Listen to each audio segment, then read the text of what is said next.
Assalamualaikum warahmatullahi wabarakatuh. Selamat datang kembali di Fajr Ubaidillah Channel. Dengan saya Fajr Ubaidillah, berasal dari Pandeglang, Banten. Oke teman-teman, di video kali ini kita akan membahas definisi dari stoikisme.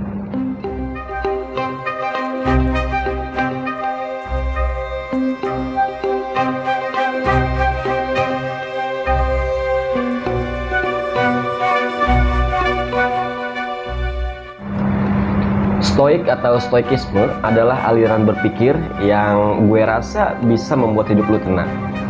Sebetulnya gampang aja kalau mau hidup tenang, tinggal lu perdalam ilmu agama lu aja gitu. Tapi kan kadang ada beberapa orang yang memang sudah memperdalam agama, namun mereka tak kunjung menemukan ketenangan gitu.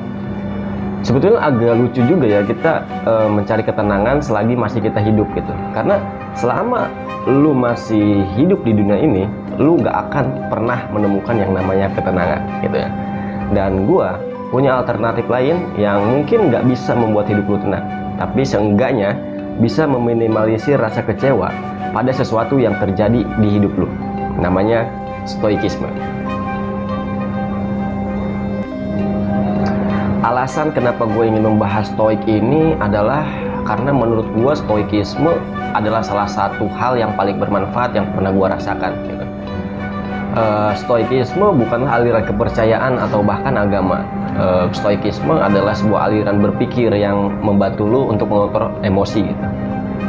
Dan secara teologis kalau kita perdalam, stoikisme ini itu tidak tumpang tindih dengan agama yang gue yakini saat ini gitu, yaitu Islam ya. Karena di Islam pun mengajarkan yang namanya mualaf, tawakal, mubram gitu ya. Stoikisme itu adalah aliran berpikir yang berasal dari Yunani kuno dan salah satu tokoh terkenalnya adalah Zeno.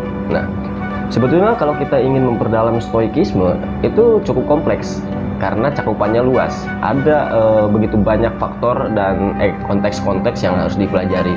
Namun di sini gue akan mendefinisikannya secara garis besarnya aja nih agar mudah dipahami gitu ya. Nah, stoikisme ini adalah aliran berpikir yang tidak hanya bisa dinikmati oleh kalangan tertentu, karena tokoh-tokohnya pun ada yang berasal dari budak, pedagang, dan kaisar gitu ya, seperti Epictetus si budak, Seneca si pedagang, dan Marcus Aurelius sang kaisar. Stoikisme mendefinisikan hidup ke dalam dua bagian gitu ya. Ada dimensi internal dan dimensi eksternal. Nah, inilah yang dinamakan dengan dikotomi kendali. Dimensi internal itu adalah sesuatu yang berada dalam kendali kita secara penuh, seperti kehendak lu, komitmen lu, profesional lu, aksi lu gitu lah. Itu termasuk ke dalam dimensi internal atau sesuatu yang sepenuhnya ada di dalam kendali kita gitu ya. Dan dimensi eksternal itu adalah hal-hal yang berada di luar kontrol lu, seperti pendapat orang lain, penilaian orang lain, respon orang lain gitu ya. Masalahnya, manusia itu seringkali menaruh standar kepuasan mereka di dimensi eksternal atau tergantung pada penilaian orang lain. Nah, datangnya stoik ini itu untuk menyadarkan kita bahwa faktor kepuasan itu bisa kita ubah dari dimensi eksternal ke dimensi internal gitu ya. Misalnya gue bikin konten nih, judulnya, thumbnailnya, deskripsinya, treatment yang gua gunakan, dan orang-orang yang terlibat di situ misalkan gitu ya, cara penulisannya, cara penyampaiannya itu sepenuhnya ada di dalam kendali gua. Dan setelah videonya tayang, orang-orang mengomentari videonya, orang-orang merespon videonya gitu ya, ada yang memuji, mengkritik, atau bahkan menghina gitu ya. Nah, itu udah bener-bener di luar kendali gua gitu. Kalau gue menaruh standar kepuasan gue di dimensi eksternal tadi, mungkin gue hanya akan puas ketika orang-orang memuji konten gue gitu. Dan ketika ada orang yang mengkritik, mencaci atau bahkan menghina konten gue akan merasa marah dan uring-uringan gak jelas gitu ya. Tapi kalau gue menaruh standar kepuasan gue di dimensi internal, maka gue akan bahagia ketika gue tahu konten gue itu diterima oleh orang-orang, dan gue tidak akan kecewa atau marah ketika konten gue dikritik oleh orang lain gitu. Karena dari awal pun gue udah tahu bahwa publik akan merespon konten gue dengan berbagai sudut pandang, ada yang pro, ada yang kontra gitu ya, sehingga gue bisa mentoleransi kemungkinan terburuk setelah gue posting video tersebut gitu. Dan contoh yang kedua misalnya di tempat kerja, integritas lu, profesionalitas lu, dedikasi lu ke tempat kerja lu itu sepenuhnya ada di dalam kendali lu gitu ya, atau berada di dalam dimensi internal. Tapi keputusan tentang pengangkatan jabatan lu, kenaikan gaji lu, tanggapan rekan-rekan kerja lu, dan bagaimanapun penilaian bos kepada lu itu udah bener-bener di luar kendali lu gitu ya. Dan kita sering merasa tidak puas dengan kerjaan kita karena kita merasa tidak mendapatkan apa yang kita inginkan gitu ya. Dan kita merasa telah melakukan semuanya, dan ujung-ujungnya kita akan merasa marah, kesel, uring-uringan gak jelas gitu. Kenapa ini bisa terjadi? Itu karena kita menaruh standar kepuasan kita di dimensi eksternal atau tergantung pada penilaian orang lain. Nah, ini tinggal kita rubah saja standar kepuasan kita. Yang tadinya standar kepuasan kita di dimensi eksternal, tinggal kita rubah ke dimensi internal.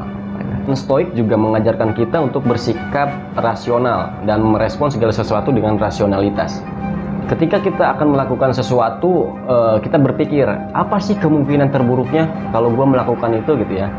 Karena dengan kita memahami kemungkinan terburuknya, kita akan lebih bisa menerima dan kita tidak akan hancur terlalu dalam gitu. Misalnya lu punya gebetan dan lu mau on face dengan dia gitu ya, lu kalkulasiin dulu kemungkinan terburuknya kalau lu melakukan itu gitu ya.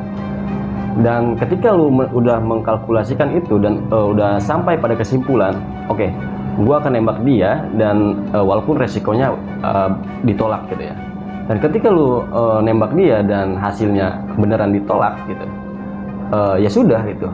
Sedih iya, sakit mungkin iya, tapi itu tidak akan bertahan lama. Karena kenapa? Karena realita yang terjadi di situ itu sesuai dengan ekspektasi lo gitu. Dan dengan gue sedikit-sedikit memahami stoik ini, gue udah gak terganggu lagi dengan pencapaian orang lain. Mau gue dianggap gagal, mau gue dianggap sampah, ya terserah gitu. Mau lu suka sama gue, alhamdulillah. Mau lu benci sama gue, ya terserah gitu.